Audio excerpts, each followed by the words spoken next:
The CDC guidance that they've given, the concerns that they are pointing out, and the numbers that we're seeing from them are maybe top of mind with me. Just watching this, they're now talking about 1.3 million cases that they're anticipating between now and Christmas, and then the death count rising to 15,000 a day, or a week, I should say, by January 8th. That's pretty extreme.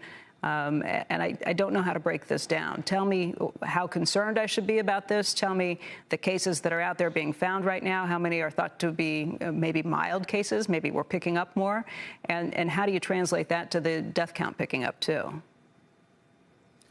Yeah, look, I think we should be very concerned at this point, especially in parts of the country that are having a Delta wave, because it does not appear, based on what we're seeing out of the UK right now, that Omicron is crowding out Delta. It does appear that these two strains are coexisting. You see some decline in Delta infections in the UK, but that's probably a consequence of people changing their behavior and becoming more cautious. We haven't seen sort of a wholesale drop in Delta cases, even as Omicron has really skyrocketed.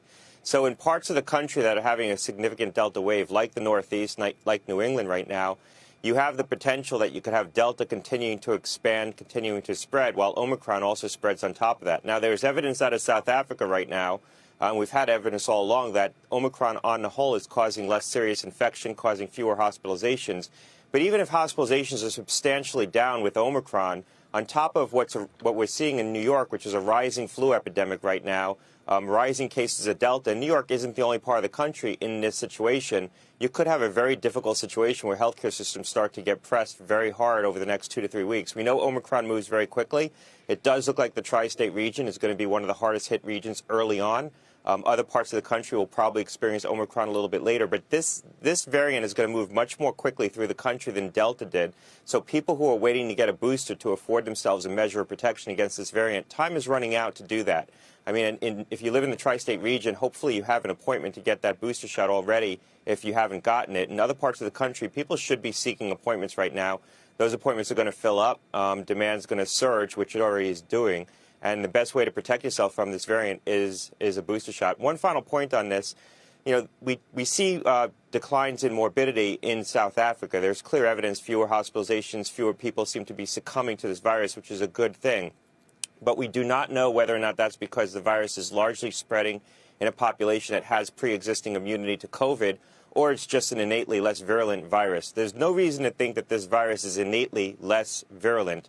We have to assume that the reason why we're seeing better outcomes on the whole is because, by and large, people who are getting infected with it have some baseline immunity, either from prior infection or from vaccination. So you have to worry about what happens when this gets into vulnerable populations that don't have that baseline immunity, either elderly people or immunocompromised people who haven't benefited from vaccines, even if they might have received them, or children who haven't been vaccinated and haven't been infected. All right, here's my concern with it. I am now hearing about a lot of people I know who are not only vaccinated but boosted, who now have tested positive for COVID. Should we anticipate that they're going to be getting a mild form of it, that this is something more akin to a cold or a flu? Or is this, again, something we just don't know? And if we don't know yet, when will we? Yeah, I'm hearing the same thing. I mean, the number of anecdotes that I'm hearing of people who are getting infected, and I obviously live in the tri-state region, is becoming data. It's just so many cases that I'm hearing about.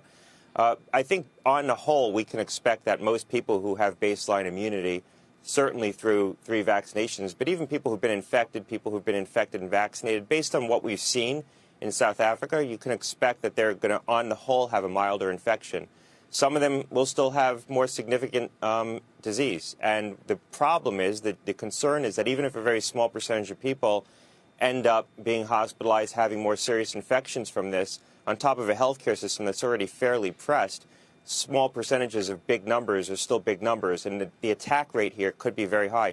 One thing about South Africa that's perplexing a lot of people, and I've tweeted about this in recent days, is the cases are really collapsing in the Gauteng province, which is Johannesburg and Pretoria, the most densely populated part of South Africa, where this epidemic got in first, a province of 15 million people. It went up very fast, it went down very fast. So we're missing something about the epidemiology of this disease that we're not understanding. Either it's causing a whole lot of subclinical infection that we're not picking up, or it's only attacking a specific percentage of the population very quickly. And we don't know. We don't have good epidemiological data at this point to answer that question. But there is something we're not understanding about the way this is spreading in populations.